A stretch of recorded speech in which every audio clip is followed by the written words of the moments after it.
ഈ fatty liver എന്ന് പറഞ്ഞാൽ ഒരു that condition is very prone to produce cancers. ഇപ്പോൾ പ്രവീണിൻ്റെ കണ്ടീഷനിൽ ഫാറ്റി ലിവർ ആയിരുന്നു. അപ്പോൾ ഫാറ്റി ലിവർ നമ്മൾ മൾട്ടിപ്പിൾ ട്യൂമേഴ്സ് കണ്ടു. അപ്പോൾ നമ്മൾ നേരത്തെ ഇപ്പോൾ എവറി 6 months ഇപ്പോൾ പ്രവീണ് ഇങ്ങനെ സ്ക്രീനിങ് കാര്യങ്ങളും എല്ലാം കൊണ്ടുപോവുകയാണെങ്കിൽ നേരത്തെ കണ്ടുപിടിക്കാൻ പറ്റും. അപ്പോൾ അങ്ങനെ ഒരു ഫാറ്റി ലിവർ എന്ന് വെച്ചാൽ ആൽക്കഹോളിക് ലിവർ ഡിസീസിനെക്കാളും ചില സ്റ്റഡീസ് പറഞ്ഞ ഫാറ്റി ലിവറിൽ ക്യാൻസർ ഉണ്ടാകാൻ സാധ്യത വളരെ കൂടുതലാണ് മറ്റേതിനേക്കാളും. ഫാറ്റി ലിവർ അസോസിയേറ്റഡ് സിറോസിസിൽ കുറച്ച് അത് ക്യാൻസർ കുറച്ച് അഗ്രസീവ് എന്നുള്ള ചില സ്റ്റഡീസ് പറയുന്നുണ്ട്. ഇപ്പോൾ ഇപ്പോൾ പ്രവീണിൻ്റെ കേസിൽ നിൽക്കുമ്പോൾ ഫാറ്റി ലിവർ ആയിരുന്നല്ലോ മെയിൻ കാരണം. അങ്ങനെ ഒരു ആൽക്കഹോളൊന്നും ഉപയോഗിക്കത്ര ആളും കൂടെ ആയിരുന്നു. അപ്പോൾ അങ്ങനെ ഒരു സിറ്റുവേഷനിൽ വരുമ്പോൾ നമ്മൾ ഈ എല്ലാ 6 months ഫാറ്റി ലിവർ ഉള്ള ആൾക്കാർ, ഈവൻ സിറോസിലായിട്ടില്ലെങ്കിലും ഒരു സിവിയർ ഫാറ്റി ലിവർ ഉള്ള ആൾക്കാരും ഈ നേരത്തെ ഞാൻ പറഞ്ഞ എവരി 6 months സ്കാൻസ് ചെയ്താൽ, മിനിമം അൾട്രാസൗണ്ട് ചെയ്താൽ, അതിൻ്റെ കൂടെ ട്യൂമറോട് ചെയ്യണമെന്ന് പറയുന്നുണ്ട്, ചെയ്താൽ കുറച്ചും കൂടെ ഈ സിറോസ് വരുന്നതിന് മുമ്പ് വരുന്ന ഫാറ്റി ലിവറുള്ള ക്യാൻസേഴ്സും കൂടെ ഡിറ്റക്ട് ചെയ്യാൻ പറ്റും. നമ്മുടെ നാട്ടിൽ അതിനും കൂടെ ഒരു ഇമ്പോർട്ടൻസ് ഉണ്ട് തോന്നുന്നുണ്ട്. കാരണം വെസ്റ്റേൺ കൺട്രീസ് ആണ് ഈ ഗൈഡ്ലൈൻസ് അധികം ഉണ്ടാക്കിയത്. അവർ സിറോസാണ് ഇപ്പോൾ റൈറ്റ് നൗ പറയുന്നത്. പക്ഷേ there are so many studies എന്നിട്ട് ഈ fatty liver aggressive severe grade 3 fat ലിവറോ അല്ലെങ്കിൽ സിവിയർ ഫാറ്റ് ലിവറോ അല്ലെങ്കിൽ family history of liver cancer ഉള്ള ആൾക്കാർ ഫാറ്റ് ലിവറും കൂടെ വരുമ്പോൾ സ്ക്രീനിങ് ഈ 6 months സ്ക്രീനിങ് അവർക്ക് കൂടെ അപ്ലൈ ചെയ്യണം എന്നുള്ളത് ചില സ്റ്റഡീസ് പറഞ്ഞു തുടങ്ങിയിട്ടുണ്ട്. ഓക്കെ. ഈ വിൽസൺ ഡിസീസ് എന്ന് പറയുന്നത് എന്താണ്? വിൽസൺ ഡിസീസ് എന്ന് പറഞ്ഞാൽ ഒരു ജനറ്റിക് ഡിസീസാണ്. അത് അവർക്ക് ഉണ്ടാകും കാരണം കോപ്പർ ഡെപ്പോസിഷൻ. നമ്മൾ കോപ്പർ മെറ്റബോളിസം, കോപ്പറൊക്കെ നമ്മൾ കഴിക്കുന്ന ഭക്ഷണത്തിലും കാര്യങ്ങളിലൊക്കെ ഉണ്ടാകുന്നൊരു എലമെൻ്റാണ്, ഒരു ലോഹമാണ്. അപ്പോൾ ഈ മെറ്റലിൻ്റെ ഡെപ്പോസിഷൻ, ഓവർ ഡെപ്പോസിഷൻ ലിവറിൽ വന്നു കഴിഞ്ഞാൽ അത് ആ ലിവർ സിറോസ് ആയി മാറും. ജനറ്റിക് ഡിസീസാണ്. പക്ഷെ ഇതിൻ്റെ ഒരു മരുന്നുകളുണ്ട് അതിന്. ഇപ്പം പെൻസിലാമിൻ എന്ന് പറഞ്ഞ പോലെ മരുന്നുകളുണ്ട്. അപ്പോൾ ആദ്യത്തിലൊക്കെ മരുന്ന് വെച്ച് ചികിത്സിക്കും. പക്ഷേ അത് ചില പേഷ്യൻ്റ് നല്ല സിറോസ് ആയിട്ട് എൻഡ് സ്റ്റേജ് ലിവർ ഡിസീസായി മാറാം. ചില പേഷ്യൻ്റ് നേരത്തെ പറഞ്ഞ പോലെ അക്യൂട്ട് ലിവർ ഫെയിലിയർ ഇതിൽ വരാം. പാരസിറ്റമോൾ പോയിസണിങ് ഹെപ്പറ്റൈറ്റിസിലുള്ള പോലെ അക്യൂട്ട് ലിവർ ഫെയിലിയർ വരാൻ ചില പേഷ്യൻ്റ്. ഈ 2 കണ്ടീഷൻ നമുക്ക് ട്രാൻസ്പ്ലാന്റ് വേണ്ടി വരും. ഈ എൻഡ് സ്റ്റേജ് ലിവർ ഡിസീസിലേക്ക്, ചൈൽഡ് സിറോസിലൊക്കെ പോയിട്ട് കഴിഞ്ഞാൽ. പക്ഷേ ഇതിൻ്റെ ഒരു പ്ലസ് പോയിന്റ് എന്ന് പറഞ്ഞാൽ ഫാറ്റ് ലിവർ പോലെയല്ല. ഫാറ്റ് ലിവർ വീണ്ടും തിരിച്ചു വരാം നമുക്ക്. നമ്മുടെ ലൈഫ് സ്റ്റൈൽ നമ്മൾ മാറ്റിയിട്ടില്ലെങ്കിൽ, ഡയബറ്റീസ് കൺട്രോൾ ചെയ്തില്ലെങ്കിൽ ട്രാൻസ്പ്ലാന്റിന് ശേഷവും ഫാറ്റ് ലിവർ തിരിച്ചു വരാം. വിൽസൺ ഡിസീസ് നമ്മൾ ട്രാൻസ്പ്ലാന്റ് കഴിഞ്ഞാൽ പിന്നെ വിൽസൺ ഡിസീസ് ക്യൂർ ആവും. മനസ്സിലായി? പിന്നെ അത് ഉണ്ടാവാറില്ല. അതിൻ്റെ പ്ലസ് പോയിന്റ്. പിന്നെ അവർക്ക് സിറോസ് വരാം ഈ ലൈഫ് സ്റ്റൈലും ഡയബറ്റീസും ശ്രദ്ധിച്ചില്ലെങ്കിൽ. ഓക്കെ. അപ്പോൾ ഈ ട്രാൻസ്പ്ലാന്റിന് ചെയ്യുന്നതിന് എന്തെങ്കിലും റിസ്ക് ഉണ്ടോ? Risk factor? ലിവർ ട്രാൻസ്പ്ലാന്റ് എന്ന് പറഞ്ഞാൽ എന്താ പറയുക, വെരി ഹൈ എൻഡ് സർജറി. ഇപ്പോൾ വേൾഡിൽ തന്നെ ഏറ്റവും ഹൈ എൻഡ് സർജറീസ് എടുത്താൽ അതിലൊരു സർജറിയാണ് ലിവർ ട്രാൻസ്പ്ലാന്റ്. അത്രയും ഇതാണ്. പ്രത്യേകിച്ച് നമ്മുടെ നാട്ടിലാകുമ്പം കൂടുതൽ ലിവിങ് ഡോണർ ലിവർ ട്രാൻസ്പ്ലാന്റ് ആണ്. ഡോണർ ഒരു ബ്രെയിൻ ഡെത്ത് ആളല്ല, ബ്രെയിൻ ഡെഡ് ആയിട്ടുള്ള ആളല്ല. നമ്മുടെ നാട്ടിൽ എന്ന് പറഞ്ഞാൽ അധികം ലിവിങ് ഡോണറാണ്. ഫാമിലിയുള്ളവരോ ഫ്രണ്ട്സോ ഒക്കെ ഡൊണേറ്റ് ചെയ്യുന്നതാണ് നമ്മുടെ നാട്ടിൽ കൂടുതലുള്ളത്. അപ്പോൾ അവിടെ വരുമ്പോൾ 2 ആൾക്കാണ് റിസ്ക്. ചെയ്യുന്ന പേഷ്യൻറ്റിന് റിസ്ക് ഉണ്ട്, കൊടുക്കുന്ന ആൾക്ക് റിസ്ക് ഉണ്ട്. ഞാനതുകൊണ്ട് പറഞ്ഞാൽ ഞാൻ മെൽഡ് 15 സ്കോർ നേരത്തെ ആകുമ്പോഴും, പാട്രിക് അഹമ്മദ് ഈ ഡിസൈൻ ചെയ്ത സ്കോർ നേരത്തെ ആകുമ്പോഴും നമ്മൾ ഒരിക്കലും ചെയ്യാറില്ല. 15 ഞാൻ ട്രാൻസ്പ്ലാന്റ് ടൈം ആയിട്ടുണ്ട്, നിങ്ങൾ പ്രിപ്പയർ ചെയ്ത് തുടങ്ങണം എന്ന് പറയാറുള്ളൂ. കമ്പൽ ചെയ്യാറില്ല. ഞാൻ അത് വെയിറ്റ് ചെയ്യാൻ കാരണം നമ്മൾ ഒരു അസുഖമില്ലാത്ത ഹെൽത്തി ആയിട്ടുള്ള ഒരു ഡോണറും കൂടെ നമ്മൾ സർജറിക്ക് വിധേയനാക്കുക. അപ്പോൾ നമ്മൾ ഒരു റിസ്ക് ബെനിഫിറ്റ് കമ്പയർ ചെയ്തിട്ടാണ് പറയാറ്. ബെനിഫിറ്റ് വരണം, ആ ഒരു സമയത്ത് ട്രാൻസ്പ്ലാന്റ് പറയുള്ളൂ. അപ്പോൾ ഈ ഇതിൻ്റെ സിവിയറിറ്റി എന്ന് പറഞ്ഞാൽ, റിസൾട്ട് എന്ന് പറഞ്ഞാൽ വേൾഡ് ഓവർ ദി ബെസ്റ്റ് സെൻറ്റേഴ്സിനെ ഓഫർ ചെയ്യുന്ന റിസൾട്ട് 90% ആണ്. പലപ്പോഴും നമ്മുടെ സെൻറ്ററിനൊക്കെ ഇപ്പോൾ 95% മുകളിൽ കിട്ടുന്നുണ്ട്. പക്ഷേ അതൊരു എല്ലാ പേഷ്യൻറ്റും നമുക്കത് ഗ്യാരണ്ടി പറയാൻ പറ്റില്ല. അപ്പോൾ എന്തായാലും 90%, 10% മോർട്ടാലിറ്റി റിസ്ക്കുള്ള ഒരു പ്രൊസീജിയറാണിത്. അപ്പോൾ അത്യാവശ്യം അല്ലെങ്കിൽ ചെയ്യാൻ പാടില്ല ഈ പ്രൊസീജിയർ. പിന്നെ ഡോണറിനും അതുപോലെ തന്നെ ഒരു റിസ്ക് ഉണ്ട്. പറയാറ് 1 in 1000 മോർട്ടാലിറ്റി, മരണനിരക്ക് വരെ ഡോണറിനുണ്ട്. പക്ഷെ അത് സാധാരണ നമ്മളൊന്നും സംഭവിക്കാറില്ല. എന്ന് വെച്ചാൽ അത്രയും ടെസ്റ്റുകളും കാര്യങ്ങളും എല്ലാം ചെയ്ത ശേഷമാണ് നമ്മൾ ഡൊണേഷന് സെലക്ട് ചെയ്യാറ്. അപ്പോൾ നമുക്കിതുവരെ അങ്ങനെ ഒരു ഡോണർ ഡെത്ത് ഇതുവരെ നമ്മുടെ ഈ ഹോസ്പിറ്റലിൽ ഉണ്ടായിട്ടില്ല. ഇനി സംഭവിക്കാതിരിക്കട്ടെ, നമ്മളെല്ലാ പ്രിക്കോഷൻസ് എടുക്കുന്നുണ്ട്. അപ്പോൾ എന്നിരുന്നാലും വേൾഡ് ഓവർ നമ്മളൊരു കൺസെൻറ്റ് സമയത്ത് സർജറിയുടെ മുമ്പ് നമ്മൾ സമ്മതം എടുക്കില്ല. ആ സമയത്ത് ഞങ്ങൾ പറയേണ്ടത് 1 in 1000 മോർട്ടാലിറ്റി റിസ്ക് ഉണ്ടെന്നാണ് പറയാറ്. പക്ഷെ നമ്മളെല്ലാം ശ്രദ്ധിച്ച് നല്ല ഈ ഏറ്റവും ഇമ്പോർട്ടൻ്റ് എത്ര ലിവറും ആൾക്ക് ബാക്കി വെക്കാൻ പറ്റുമോ അത്രയും മാക്സിമം ബാക്കി വെക്കുക. മിനിമം 30% ഒരു ഹെൽത്തി ഡോണറിന് ബാക്കി വെക്കും. പിന്നെ ലിവർ ട്രാൻസ്പ്ലാന്റ് എന്ന് പറഞ്ഞാൽ ചെറിയ ചെറിയ രക്തക്കുഴലും തുന്നി വെക്കുകയാണ്, അതിൽ ചെറിയ പിത്തനാളിയും, ഇതെല്ലാം വർക്ക് ചെയ്യണം. വളരെ ചെറുപ്പം നമ്മൾ മൈക്രോസ്കോപ്പിക് ലൂപ്പ് വെച്ചിട്ടാണ് മാഗ്നിഫൈ ചെയ്തിട്ടാണ് ഇതെല്ലാം കാണുന്നത്. നല്ല ബ്ലഡ് ലോസ് ഉള്ള പ്രൊസീജിയറാണ്. കാരണം ലിവറാണ് ഈ ബ്ലീഡിങ് വന്നു കഴിഞ്ഞാൽ ബ്ലഡ് ക്ലോട്ട് ചെയ്യിപ്പിക്കേണ്ടത്. ബ്ലീഡിങ് അറസ്റ്റ് ചെയ്യേണ്ട എല്ലാ പ്രോട്ടീനും ഉണ്ടാക്കുന്നത് ലിവറാണ്. Liver is not working. അത് ചില പേഷ്യൻസൊക്കെ ദിൽ ബ്ലീഡ് ലൈക്ക് എനിത്തിങ്. അപ്പോൾ അങ്ങനത്തെ ഇതിലൊക്കെ ബ്ലഡ് ഇങ്ങനെ നമ്മൾ പമ്പ് ചെയ്യും, അനസ്തറ്റിസ്റ്റ് പമ്പ് ചെയ്യും. ഇവിടെ ബ്ലീഡിങ് വരുന്ന ആൾ പമ്പ് ചെയ്യണം. അപ്പോൾ we arrange around 20 unit red blood cells itself. പിന്നെ പ്ലാസ്മ ഏകദേശം ഒരു 10 പ്ലാസ്മയും അങ്ങനത്തെ ഒരുപാട് ബ്ലഡ് പ്രൊഡക്ട്സ് എല്ലാം അറേഞ്ച് ചെയ്തിട്ട് മാത്രമേ സർജറിക്ക് പോവുള്ളൂ. It's A very high risk surgery. Actually 10% death risk ഉള്ള സർജറിയാണ്. ഈ സർജറിക്ക് ശേഷം ഇങ്ങനെ ബ്ലീഡിങ് സംഭവിക്കാറുണ്ടോ? സർജറിക്ക് ശേഷം ബ്ലീഡിങ് സംഭവിക്കാം. അതൊരു ഫസ്റ്റ് വീക്കിലാണ് അതിന് റിസ്ക് കൂടുതലുള്ളത്. അങ്ങനെ ബ്ലീഡിങ് വരാൻ ഞങ്ങൾ എല്ലാ ദിവസവും മോണിറ്റർ ചെയ്തുകൊണ്ടിരിക്കും. ആളൊരു ഫസ്റ്റ് ഒരു 3 to 7 days ICUയിലായിരിക്കാം. ഡിപ്പെൻസ്, ഓരോ പേഷ്യൻ്റ് ഓരോ ഇത് റിക്കവറിക്ക് അനുസരിച്ച് അങ്ങോട്ട് പോവാം. അപ്പോൾ ആ സമയത്ത് നമ്മൾ ക്ലോസ്ലി 1-to-1 നേഴ്സിങ്. നമ്മുടെ ICUയിലാണെങ്കിൽ 2 നഴ്സുമാരുണ്ട് ഒരാളെ കെയർ ചെയ്യാൻ, 2:1 എന്നുള്ള പോലെ പോകുന്നത്. അപ്പോൾ 2 നഴ്സുമാർ ഒരാളെ കെയർ ചെയ്യുമ്പോൾ അവരെല്ലാം നോക്കും. വൈറ്റൽസ് മോണിറ്റർ ചെയ്യും, പൾസ് റേറ്റ്, BP എല്ലാം മോണിറ്റർ ചെയ്യും. ഡെയിലി ഞങ്ങൾ ഈ ഹീമോഗ്ലോബിൻ ലെവൽ ചെക്ക് ചെയ്യും. പിന്നെ 2 ട്യൂബ്സ് ഉണ്ടാവും, അതിലൂടെ ബ്ലഡ് വരുന്നുണ്ടോ അങ്ങനെ മോണിറ്റർ ചെയ്യും. അപ്പം അങ്ങനെ ഒരു ചെറിയ ചെറിയ ബ്ലീഡിങ് എല്ലാം സ്റ്റോപ്പ് ചെയ്യും. വൈറ്റ് സെൽ സ്റ്റോപ്പ് ചെയ്ത് പൊക്കോളും. കാരണം കുറച്ച് കഴിയുമ്പോൾ ലിവറൊക്കെ വർക്ക് ചെയ്യുമ്പോൾ ഈ പ്രോട്ടീൻസ് ഒക്കെ ഉണ്ടാക്കി തുടങ്ങും. അപ്പോൾ ബ്ലഡ് എല്ലാം ക്ലോട്ട് ചെയ്ത് തുടങ്ങും. ഇത് പ്രൊഫ്യൂസ് ബ്ലീഡിങ് ഉണ്ടാവുകയാണെങ്കിൽ നമുക്ക് ചിലപ്പോൾ ആളെ തിയേറ്ററിലേക്ക് വീണ്ടും എടുത്തിട്ട് ബ്ലീഡിങ് അറസ്റ്റ് ചെയ്യേണ്ടി വരും, റീഓപ്പൺ ചെയ്യേണ്ടി വരും. പക്ഷെ അത് വെരി വെരി റെയർ ആണ്. അപ്പോൾ ഇത് കഴിഞ്ഞ് എത്ര ദിവസം ICUയിൽ ഉണ്ടാവും? ഒരു 3 to 7 days ആണ് normally. Very very sick patients ഒക്കെ റെയർലി ഒരു 15 days ഒക്കെ ICUയിലാവാം. വളരെ ഭയങ്കര ചിലർ നല്ല ഉഷാറായിരിക്കും, അവർ 2 days 3 days കൊണ്ട് മാറ്റാൻ പറ്റും. പിന്നെ അതുപോലെ തന്നെ റൂമിലെന്ന് പറഞ്ഞാൽ ഒരു 1 week റഫ്ലി റൂമുണ്ടാവും. ഇപ്പോൾ പല പേഷ്യൻസും നമ്മൾ അവിടെ നിൽക്കുന്ന ഇപ്പോൾ ഫാമിലിയിലെ ഡോണറായിരുന്നു, ഒരു 18 വയസ്സിലെ കുഞ്ഞായി കൊടുത്തിട്ടുണ്ടായിരുന്നു. ഇപ്പോൾ നമ്മുടെ മന്ത്രി രാജീവെല്ലാം സ്പോൺസർ ചെയ്തതാണത്. അമ്മയെ കരളെ എന്ന് വിളിക്കാന്ന് പറഞ്ഞ് അതിന് മുമ്പ് സർജറിയുടെ മുമ്പ് തന്നെ അവർ കട്ടിങ് കൊടുത്തിട്ടുണ്ടായിരുന്നു. ഇപ്പോൾ അതിൽ ഉള്ളതെന്ന് വെച്ചാൽ നമ്മളൊരു 4 days കൊണ്ട് തന്നെ ഡോണറിനെ ഡിസ്ചാർജ് ചെയ്യാനായി, ഡോണർ ഫിറ്റായി.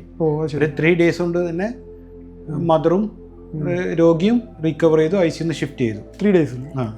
അപ്പോൾ 4th day മുതൽ ഈ ഡോണർ അമ്മയുടെ കൂടെ ഒരു റൂമിൽ ഡിസ്ചാർജ് ചെയ്തിട്ട് ഡോണർ ഡിസ്ചാർജ് ചെയ്തിട്ട് അമ്മയും മോളും കൂടെ ഒരു റൂമിലായിരുന്നു ഉണ്ടായിരുന്നു. മോളാണെങ്കിൽ ഞങ്ങൾ കാണുന്ന സമയത്ത് അവൾ 17 വയസ്സുള്ളൂ. എനിക്ക് തോന്നുന്ന ഒരു 5 months, exactly I don't remember. അപ്പോൾ ഒരു അറൗണ്ട് 4 to 5 months വരെ വെയിറ്റ് ചെയ്തു. ഡോണറിന് 18 വയസ്സായ ശേഷമാണ് നമ്മൾ സർജറിക്ക് എടുത്തത്. അപ്പോൾ പേഷ്യൻറ്റിനെ ഞങ്ങൾ അതുപോലെ ഈ പേഷ്യൻ്റ് അതിനിടയ്ക്ക് മോശമാവരുതല്ലോ, പേഷ്യൻ്റ് ഞങ്ങൾ ഒപ്റ്റിമൈസ് ചെയ്തെടുത്ത് ക്ലോസ്ലി ഫോളോ അപ്പ് ചെയ്തു. പേഷ്യൻ്റ് ഓക്കെ ആയി നിന്നു. അപ്പോൾ ഞങ്ങൾ ആൾക്ക് 18 വയസ്സാകുമ്പോൾ സർജറി ചെയ്തു. അപ്പോൾ ഇതെല്ലാം ഈ സ്റ്റോറി എല്ലാം അറിഞ്ഞ ശേഷം ഇവിടുത്തെ അടുത്തൊരു എഞ്ചിനീയറിംഗ് കോളേജ് സ്റ്റോറി എല്ലാം കേട്ട ശേഷം ഈ കുഞ്ഞിന് ഫ്രീ ആയിട്ട് എഞ്ചിനീയറിംഗ് കോഴ്സും സ്പോൺസർ ചെയ്തു. ഒരു അവരുടെ നല്ലൊരു മെന്റാലിറ്റിയാണ്. ഈ ജെൻഡർ റേഷ്യോ വെച്ച് നോക്കുകയാണെങ്കിൽ ഈ ലേഡീസിനാണോ ജെൻസിനാണോ കൂടുതലും ഈ ഒരു ട്രാൻസ്പ്ലാന്റ് അല്ലെങ്കിൽ ഇങ്ങനെ ലിവർ പ്രശ്നങ്ങൾ വരുന്നത്? നമ്മുടെ നാട്ടിൽ കൂടുതലും പുരുഷന്മാർക്കാണ്. Maybe lifestyle related ആയിരിക്കും, അവരായിരിക്കില്ല കൂടുതൽ പുറത്തുനിന്ന് കഴിക്കുന്നതും ഫുഡ് അങ്ങനെ അത്ര കൺട്രോൾ ഇല്ലാത്തതും മേ ബി. പക്ഷേ ലേഡീസിന് ഒട്ടും കുറവല്ല. ചിലർക്കന്നെ ഇൻട്രാക്റ്റബിൾ പ്രൊറൈറ്റിസ്. ഇപ്പം ഞാൻ പറഞ്ഞത് നേരത്തെ ട്രാൻസ്പ്ലാന്റ് ക്രൈറ്റീരിയ, ഇപ്പം ഈ മെൽ സ്കോർ 15 ആയാലും ചില പേർക്ക് നമ്മൾ നേരത്തെ ട്രാൻസ്പ്ലാന്റ് സജസ്റ്റ് ചെയ്യും, കുറച്ചും കൂടെ നേരത്തെ ചെയ്യും. അതിലൊന്നാണ് ഹെപ്പാറ്റിക് എൻസെഫലോപ്പതി. ഹെപ്പാറ്റിക് എൻസെഫലോപ്പതി എന്ന് പറഞ്ഞ കണ്ടീഷൻ ലിവർ സിറോസ് കുറച്ച് മോശമാകുമ്പോൾ ഉണ്ടാകുന്നതാണ്. തലയിൽ അമോണിയ കൂടിയിട്ട് അത് കുറച്ച് റിസ്കി കണ്ടീഷൻ. അപ്പോൾ അവർ ഡ്രൈവ് ചെയ്യുമ്പോഴൊക്കെ ഹെപ്പാറ്റിക് എൻസെഫലോപ്പതി ഉണ്ടായി കഴിഞ്ഞാൽ ആക്സിഡന്റ് പ്രോൺ ആയിരിക്കാം. അല്ലെങ്കിൽ അവർ ഹെപ്പാറ്റിക് എൻസെഫലോപ്പതി നല്ലോണം അഗ്രസീവ് കഴിഞ്ഞാൽ വെന്റിലേറ്ററിലൊക്കെ പേഷ്യൻറ്റ് പോകും. ഹെപ്പാറ്റിക് എൻസെഫലോപ്പതി ഒരു എപ്പിസോഡ് ഉണ്ടായാൽ ഒരു ട്രാൻസ്പ്ലാന്റ് നമ്മൾ സജസ്റ്റ് ചെയ്ത് തുടങ്ങും. അപ്പോൾ തന്നെ മൾട്ടിപ്പിൾ എപ്പിസോഡ് എന്തായാലും അവരെ കമ്പൽ ചെയ്യും. മാത്രമല്ല ചില പേഷ്യൻ്റ് ടിപ്സ് ഒക്കെ ചെയ്ത പേഷ്യൻ്റ് നല്ലോണം നീരൊക്കെ വന്ന് ടിപ്സ് എന്ന പ്രൊസീജിയർ ഉണ്ട്. അതൊരു ടെമ്പററി പ്രൊസീജിയറാണ് ടിപ്സ്, അതൊരു ട്രീറ്റ്മെൻ്റ് അല്ല. ലിവർ ട്രാൻസ്പ്ലാന്റ് ട്രീറ്റ്മെൻറ്റ് പലരും തെറ്റിദ്ധരിച്ചിട്ടുണ്ട്. It's not a TIPS is not a treatment, it's a temporary ഒരു ബ്രിഡ്ജിങ് പ്രൊസീജിയർ അതിൻ്റെ ശരിക്കുള്ള പേര്. TIPS is a bridging procedure. നിങ്ങൾ ഗൂഗിൾ ചെയ്താൽ കാണാൻ പറ്റും. TIPS is a bridging procedure. ഇപ്പോൾ ട്രാൻസ്പ്ലാന്റ് മുമ്പ് ഒരു സമയം മേടിക്കാൻ വേണ്ടി വളരെ സെലക്റ്റഡ് പേഷ്യൻ്റ് മാത്രമേ, ചില പേഷ്യൻ്റ് ടിപ്സ് ചെയ്താൽ മോശമാവും. വളരെ സെലക്റ്റഡ് പേഷ്യൻ്റ് മാത്രമേ ടിപ്സ് ചെയ്യാൻ പാടുള്ളൂ. അപ്പോൾ അങ്ങനത്തെ ചെയ്തിട്ട് ടിപ്സ് ചെയ്താൽ ചിലർക്ക് ഈ ഹെപ്പാറ്റിക് എൻസെഫലോപ്പതി കോംപ്ലിക്കേഷൻ വരാം.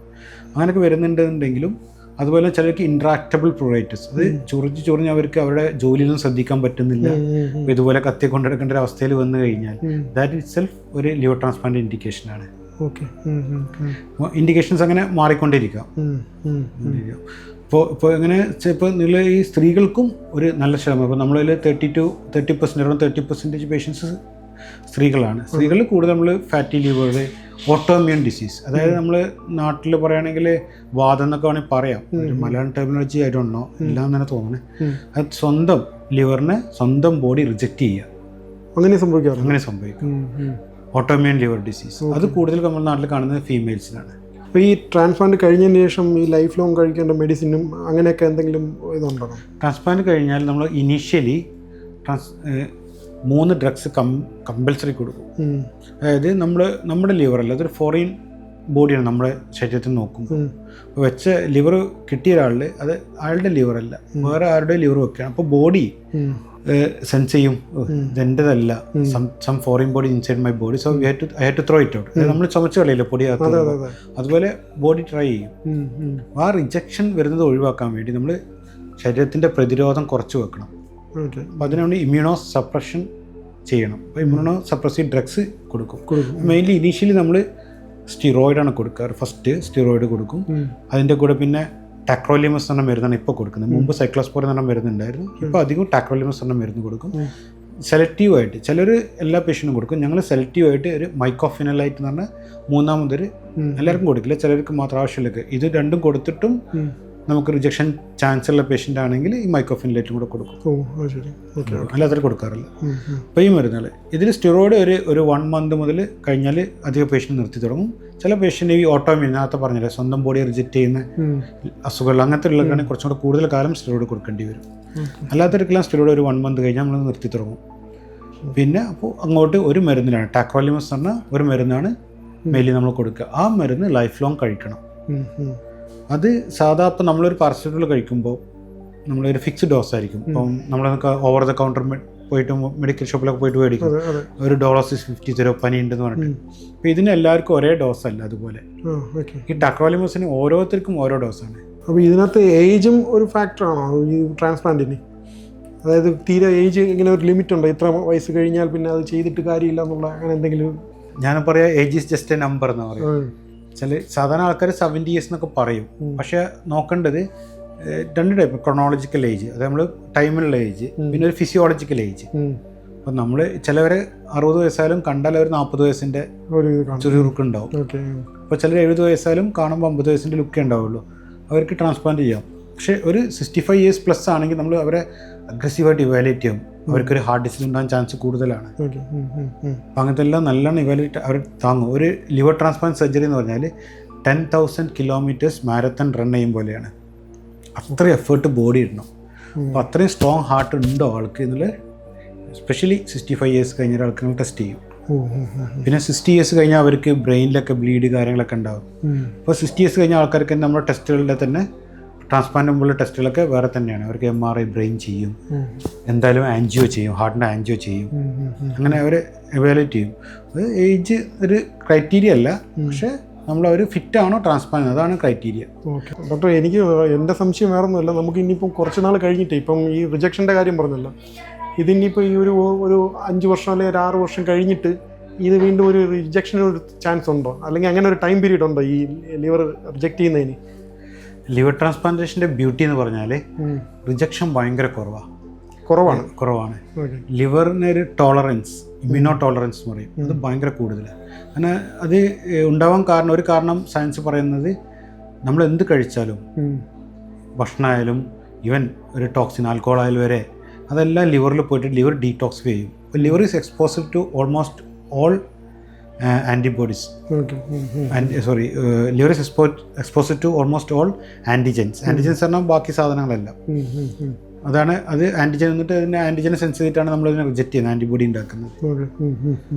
അപ്പോൾ അങ്ങനെ ഒരു ടോളറൻസ് കൂടുതലുള്ള ഒരു ഓർഗനാണ് ലിവർ. ബാക്കി ഏത് ഓർഗനെ കമ്പയർ ചെയ്യുമ്പോഴും ലിവറിൽ റിജക്ഷൻ വളരെ കുറവാണ്. മാത്രമല്ല ഇനി റിജക്ഷൻ ഉണ്ടായാൽ നമുക്ക് ട്രീറ്റ് ചെയ്യാൻ പറ്റും. അപ്പോൾ വളരെ ലെസ് ദാൻ 2% ആൾക്കാർക്ക് മാത്രമേ ഒരു ക്രോണിക് റിജക്ഷൻ എന്ന കണ്ടീഷൻ ഉണ്ട്, അത് വരാറുള്ളൂ. അത് വന്നു കഴിഞ്ഞാൽ അവർക്ക് ലിവറിൽ പോകാനുള്ള ചാൻസ് കൂടുതലാണ്. വളരെ കുറച്ച് ആൾക്കാർക്ക് സംഭവം. അതിനും ഇപ്പോൾ കുറേ ട്രീറ്റ്മെൻറ്റ്സ് വന്നിട്ടുണ്ട്. അപ്പോൾ ചുരുക്കി പറഞ്ഞാൽ ലിവർ റിജക്റ്റ് ചെയ്ത് പോകാൻ ചാൻസ് ഓൾമോസ്റ്റ് ലെസ് ദാൻ 1% ഇപ്പോഴത്തെ സിറ്റുവേഷനിൽ കുറവാണ്. അപ്പോൾ ഇതിന് പ്രത്യേകം ടൈം പീരീഡ് ഞാൻ കേട്ടതാണ്. ഈ ലിവർ ട്രാൻസ്പ്ലാന്റ് കഴിഞ്ഞ് കഴിഞ്ഞാൽ പേഷ്യൻ്റ് ഒരു 5 തൊട്ട് 10 വർഷം വരെ അവർക്ക് ആയുസുള്ളൂ അങ്ങനെയൊക്കെ ഒരു സംസാരം. അത് ജസ്റ്റ് ഈ ഏറ്റവും കൂടുതൽ ആൾക്കാരെ തെറ്റിദ്ധരിച്ച് പിന്നെ ഗൂഗിളാണ്. ഈ ഗൂഗിൾ ചെയ്ത് നോക്കുമ്പോൾ അതിൽ അറിയാൻ പറ്റും അങ്ങനെ എന്തെങ്കിലും. ഇല്ല എത്രയോ ജീവിക്കാം, എത്ര കാലം ജീവിക്കാം. നമുക്ക് തന്നെ ഫോളോ അപ്പിൽ മുമ്പൊക്കെ ചെയ്ത പല സെൻറ്ററിലും ചെയ്ത പേഷ്യൻസ് ഇപ്പോൾ നമ്മുടെ ഫോളോ അപ്പിലുണ്ട്. 10 വർഷം കഴിഞ്ഞ ആൾക്കാർ നമ്മുടെ ഫോളോ അപ്പിലുണ്ട്. അപ്പം ഞാൻ നേരത്തെ പറഞ്ഞ പോലെ ഈ 5 ദിവസം പ്രായമുള്ള കുഞ്ഞ്, അതാണ് ഗിന്നസ് ബുക്കിൽ റെക്കോർഡുള്ളതാണ്. ആ ചെയ്ത ഡോക്ടർ എൻ്റെ ടീച്ചറും കൂടെയാണ്. ഈ ഓൺലി ട്രെയിൻ മീ. അപ്പോൾ അവർ ഇപ്പോഴും ജീവിച്ചിരിക്കുന്നുണ്ട്. ആ കുഞ്ഞെപ്പോഴും ജീവിച്ചിരിക്കുന്ന അഡ്വക്കേറ്റാണ്. ആള് UK യിൽ ഒരു പ്രാവശ്യം ഇന്ത്യയിൽ വന്നിട്ട് ഈ ഡോക്ടറെ മീറ്റൊക്കെ ചെയ്തിട്ടുണ്ടായിരുന്നു. ഹെൽത്തിയാണ്. അതുപോലെ ഡോക്ടേഴ്സ് ചെറുപ്പം ചെയ്തിട്ട് ഇപ്പോൾ ഡോക്ടർമാരായിട്ടുള്ള ആൾക്കാരുണ്ട്. പിന്നെ ഉള്ളത് ഈ ട്രാൻസ്പ്ലാന്റ് കഴിഞ്ഞാൽ ഡെത്ത് വരുന്ന ഏറ്റവും കൂടുതൽ കാണുന്നത് കാർഡിയാക് ഡെത്താണ്. കാർഡിയാക് കോസാണ്. അപ്പോൾ അതുകൊണ്ട് എല്ലാ പേഷ്യൻറ്റിനും ഞങ്ങൾ 2 വർഷം കഴിഞ്ഞാൽ എവറി 2 ഇയേഴ്സ് ഞങ്ങൾ ഈ പേഷ്യൻസിനെ ഹാർട്ട് സ്ക്രീനിങ്ങിന് വിധേയമാക്കും. എക്കോ, ECG, വേറെ എന്തെങ്കിലും ടെസ്റ്റ് വേണമെങ്കിൽ. ഇപ്പോൾ എവറി 2 to 3 ഇയേഴ്സ് ഈ പേഷ്യൻസിനെ നമ്മൾ കാർഡിയോളജിസ്റ്റിനെ കാണിക്കും. അപ്പോൾ ഈ ഹാർട്ടിന് പ്രോബ്ലം വരുന്നതിന് ഈ ഫുഡ് ഹാബിറ്റും അങ്ങനെ എന്തെങ്കിലും ഒരു പ്രശ്നം? ഫുഡ് ഹാബിറ്റ്സ് ഒരു പ്രോബ്ലമാണ്. പിന്നെ അധിക പേഷ്യൻസ് ഞാൻ പറഞ്ഞല്ലോ ഫാറ്റി ലിവർ, പ്രവീണിൻ്റെ കേസ് എടുത്താൽ ഫാറ്റി ലിവർ, അധിക പേരും ചിലപ്പം ഡയബറ്റിക് ആയിരിക്കാം. പിന്നെ ഈ സ്റ്റിറോയിഡ് എടുക്കുന്നതുകൊണ്ട് ചിലപ്പം ചിലർക്ക് ട്രാൻസിയൻറ്റ് ഡയബറ്റീസ് വരാം. പിന്നെ ഇപ്പോൾ ഈ ഫാറ്റി ലിവറുള്ള ആൾക്കാർ നേരത്തെ പറഞ്ഞ ഒരു മെറ്റബോളിക് ഡിസോർഡറാണ്. ഫാറ്റ് ലിവറിൻ്റെ കൂടെ വരുന്നതാണ് ഹാർട്ടിൻ്റെ അറ്റാക്കും കാര്യങ്ങളും. മനസ്സിലായി. ഇതിൻ്റെ കൂടെ വരുന്നതാണ് കൊളസ്ട്രോൾ, ഡയബറ്റീസ് എല്ലാം. അപ്പോൾ അവർ അതർവൈസ് പ്രോൺ ആണ് ഹാർട്ട് അറ്റാക്കിന്. അപ്പോൾ ഈ ട്രാൻസ്പ്ലാന്റ് കഴിഞ്ഞ് കഴിഞ്ഞാൽ എക്സസൈസും ഡയറ്റും ഒക്കെ സ്ട്രിക്റ്റ് നല്ലോണം. അധികം വെയിറ്റ് ഗെയിൻ ചെയ്യാൻ പാടില്ല. വെയിറ്റ് റിസ്ട്രിക്ഷൻ വേണം. ഡയറ്റ് നല്ലോണം സ്ട്രിക്റ്റ് ആയിട്ട് ഫോളോ ചെയ്യണം. ഡ്രഗ് ലെവലും ഇടയ്ക്ക് ചെയ്യണം. ഡ്രഗിൻ്റെ ഓവർഡോസ് വന്നാലും ഇതുപോലെ പ്രശ്നങ്ങൾ വരാം. അപ്പോൾ അത് മോണിറ്റർ ചെയ്ത് മുന്നോട്ട് പോകണം. ക്ലോസ് ഫോളോ അപ്പിലാവണം. എങ്ങനെയാണോ അവർ ട്രാൻസ്പ്ലാന്റിന് മുമ്പ് അവർ വർക്ക് ചെയ്തുകൊണ്ടിരുന്നത് അതേ ഇത് തന്നെ ട്രാൻസ്പ്ലാന്റിന് ശേഷവും അവർക്ക് ചെയ്യാൻ പറ്റുമെന്നുള്ളൂ. Back to normal life. ഇപ്പോൾ പ്രവീണിൻ്റെ കേസ് എന്ന് പറഞ്ഞാൽ ഞാൻ അറിഞ്ഞു 2 ആഴ്ച മുമ്പ് ബന്ദിപ്പൂർ നാഷണൽ പാർക്കിലൊക്കെ റൈഡ് പോയെന്ന് ഞാൻ അറിഞ്ഞു. ദുബായിൽ പോയെന്ന് ഞാൻ അറിഞ്ഞു. അടുത്തൊന്ന് അപ്പോൾ അതല്ല 6 to 8 months ആയിട്ടുള്ള സർജറി. അതാണ്. അപ്പോൾ നമ്മുടെ അടുത്ത് ഇപ്പോൾ ഇന്നൊരു പേഷ്യൻ്റ് കണ്ണൂരിൽ നിന്നുള്ള പേഷ്യൻ്റ് ഇപ്പോൾ ദുബായ് വർക്കിന് പോവാണ്. 6 months ആയിട്ടുള്ളൂ. അതിന് മുമ്പ് ഓൾറെഡി പോയ ആൾക്കാരുണ്ട്. പോലീസിൽ ജോയിൻ ചെയ്ത ഒരാളുണ്ട്. പോലീസിൽ ആൾ വർക്ക് ചെയ്യാൻ തുടങ്ങി. ആൾ 6 months കഴിഞ്ഞിട്ടുള്ളൂ. 6 months കഴിഞ്ഞ ഉടനെ തന്നെ ആൾ പോലീസിൽ ജോയിൻ ചെയ്തു. തൃശ്ശൂർ എന്നുള്ള പേഷ്യൻ്റ് ആയിരുന്നു. അപ്പം അവർ ഭയങ്കര സിക്കായിരുന്നു. അവരിവിടെ വന്നത് ഒരു ബോധമില്ലാതെ വെന്റിലേറ്ററിലായുള്ള പേഷ്യൻ്റ് കൂടെ ആയിരുന്നു. ഇപ്പോൾ ഓക്കെ ആയി, എല്ലാം ഓക്കെ. ശരി. ഇപ്പം നമ്മുടെ ഈ യുവതലമുറ ഉണ്ടല്ലോ, ഈ ഒരു ഏജ്, ഇപ്പോൾ എൻ്റെ ഏജ് പോലുള്ള ഏജിൽ, അപ്പം അവർക്ക് ഈ ഒരു ഹെൽത്തി ലൈഫിലോട്ട് അവരുടെ ജീവിതം കൊണ്ടുപോകാനായിട്ട് ഈ ലിവറിൻ്റെ കാര്യങ്ങളിൽ കൂടുതലായിട്ട് എന്തെങ്കിലും ശ്രദ്ധിക്കേണ്ടതുണ്ടോ? അവരെന്തെങ്കിലും കാര്യങ്ങൾ ഫോളോ അപ്പ് ചെയ്യണോ? പിന്നെ പലരും ഈ പറഞ്ഞതുപോലെ അവരുടെ ലൈഫ് സ്റ്റൈൽ കൊണ്ട് എന്തെങ്കിലും പ്രോബ്ലം ഉണ്ടെങ്കിലും കൊണ്ട് കാണിക്കാൻ പഠിച്ചിട്ടൊക്കെ ഇരിക്കുന്ന ആൾക്കാരുണ്ട്. അവർക്കൊക്കെ എന്തെങ്കിലും സാറിന് പറയാനുണ്ടെങ്കിൽ ഒന്ന് പറയണം. ലിവർ ഹെൽത്ത് പറഞ്ഞാൽ നമ്മൾ സാധാരണ നെഗ്ലക്റ്റ് ചെയ്യുന്ന സംഭവമാണ്. എല്ലാവരും ബോധേഡായിരിക്കും. ഹാർട്ടിൻ്റെ ബോധേഡായിരിക്കും, കൊളസ്ട്രോൾ ബോധേഡാണ്, ഡയബറ്റീസ് ബോധേഡാണ്. പക്ഷെ ലിവർ ഹെൽത്തായിട്ട് അങ്ങനെ ശ്രദ്ധിക്കുന്ന ആൾക്കാർ വളരെ കുറച്ച് ഉള്ളൂ. പക്ഷെ നമ്മുടെ നാട്ടിലിപ്പോൾ ഒരു എപ്പിഡമിക്കാണ് ഈ ഫാറ്റി ലിവർ. പിന്നെ എല്ലാവരും ഇപ്പോൾ യുവതലമുറ ആണെങ്കിൽ കുറച്ചെങ്കിലൊക്കെ ഇടയ്ക്കൊക്കെ മദ്യപിക്കുന്ന എല്ലാവരും മദ്യപിക്കുകയും ചെയ്യും. ചിലരെ കുറിച്ച് കൂടുതലായിരിക്കും. അപ്പോൾ ഫസ്റ്റ് ഓഫ് ഓൾ പറയേണ്ടത് ഈ ശ്രദ്ധിക്കണം. ചില നമ്മുടെ ജങ്ക് ഫുഡ്സ് അവോയ്ഡ് ചെയ്യണം. റെഗുലർ ആൽക്കഹോൾ യൂസ് അവോയ്ഡ് ചെയ്യണം. പിന്നെ IV ഡ്രഗ് അബ്യൂസ്, ഡ്രഗൊക്കെ IV എടുക്കുന്നവരാണെങ്കിൽ നല്ലോണം ശ്രദ്ധിക്കണം. പിന്നെ vaccination, hepatitis B vaccination. Hepatitis B എന്ന് പറഞ്ഞാൽ ലിവർ സിറോസും ലിവർ ക്യാൻസറും ഉണ്ടാകുന്ന ഒരു വൈറസ് ഡിസീസാണ്. അത് പൂർണ്ണമായിട്ട് നമുക്ക് ഹെപ്പറ്റൈറ്റിസ് B വാക്സിനേഷൻ കൊണ്ട് പ്രിവെൻറ്റ് ചെയ്യാൻ പറ്റും. ഇപ്പോൾ 3 ഡോസാണ് അതിൻ്റെ ഡോസ്. അത് എടുത്തു കഴിഞ്ഞാൽ അസുഖം നമുക്ക് കംപ്ലീറ്റ്ലി ഇപ്പോൾ ഒരു ചില ആൾക്കാർ ഇത് പ്രോണായിരിക്കും. ഇപ്പോൾ ഹെൽത്ത് ഇൻഡസ്ട്രി വർക്ക് ചെയ്യുന്ന ആൾക്കാരൊക്കെ ഇത് ഡിസീസിന് ഹൈ റിസ്ക് എക്സ്പോഷർ ഉള്ള ആൾക്കാരാണ്. അവർക്ക് എന്തായാലും എടുത്തേക്കണം, ഒരു വാക്സിനേഷൻ എടുത്തേക്കണം.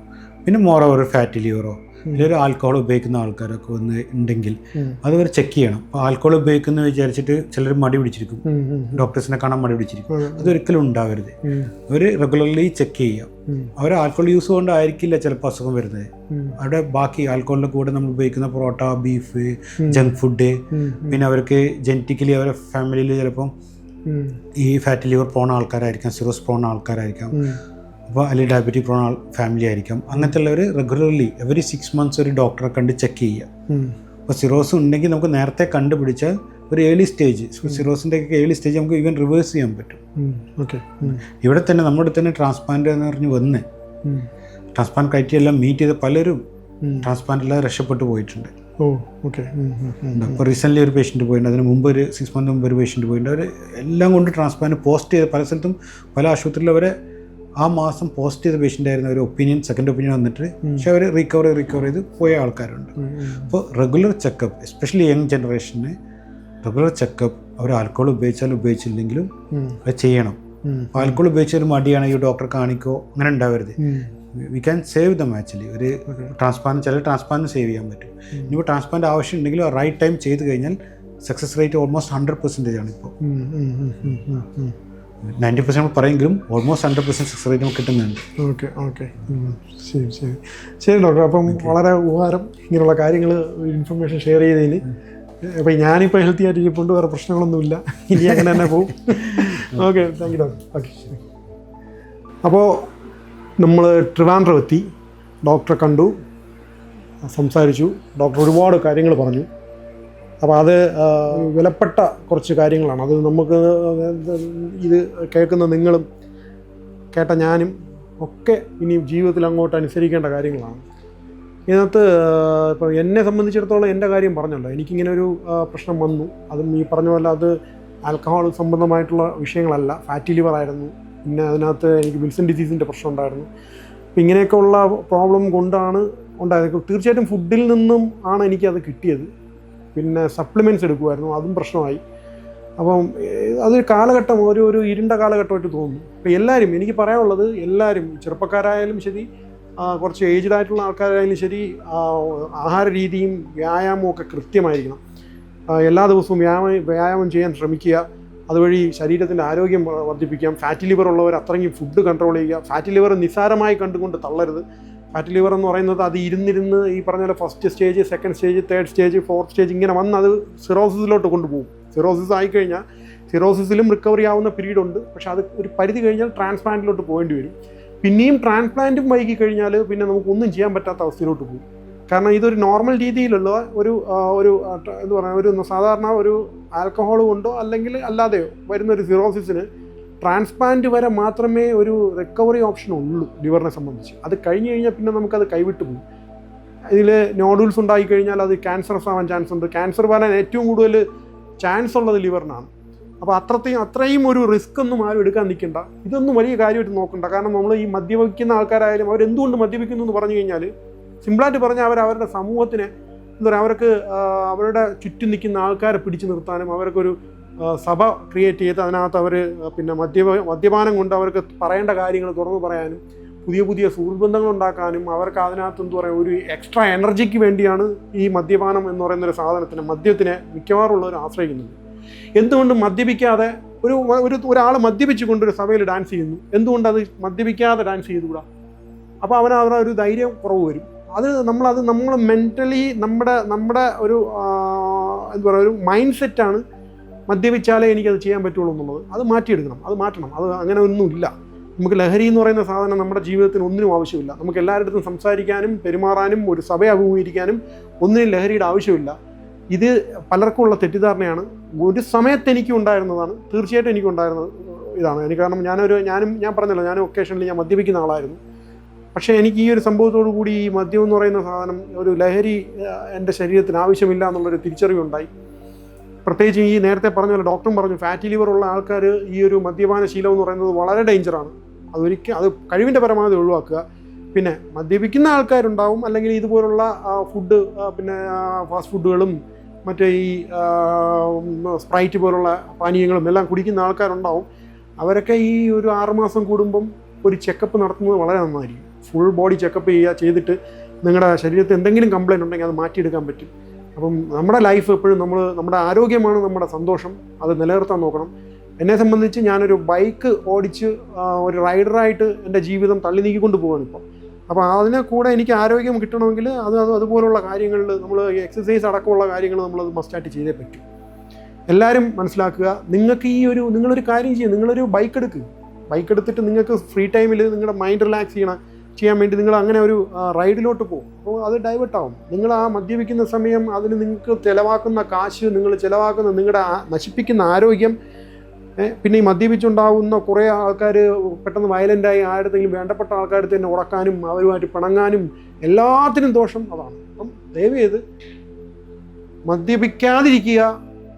പിന്നെ ഒരു സന്തോഷത്തിൻ്റെ ഒക്കേഷനിൽ നിങ്ങളത് ചെയ്യുകയാണെങ്കിൽ പോലും ലിമിറ്റിന്. പിന്നെ അതുപോലെ നിങ്ങൾ ആരോഗ്യം ശ്രദ്ധിക്കുക, ചെക്കപ്പ് ചെയ്യുക, മുന്നോട്ട് പോവുക.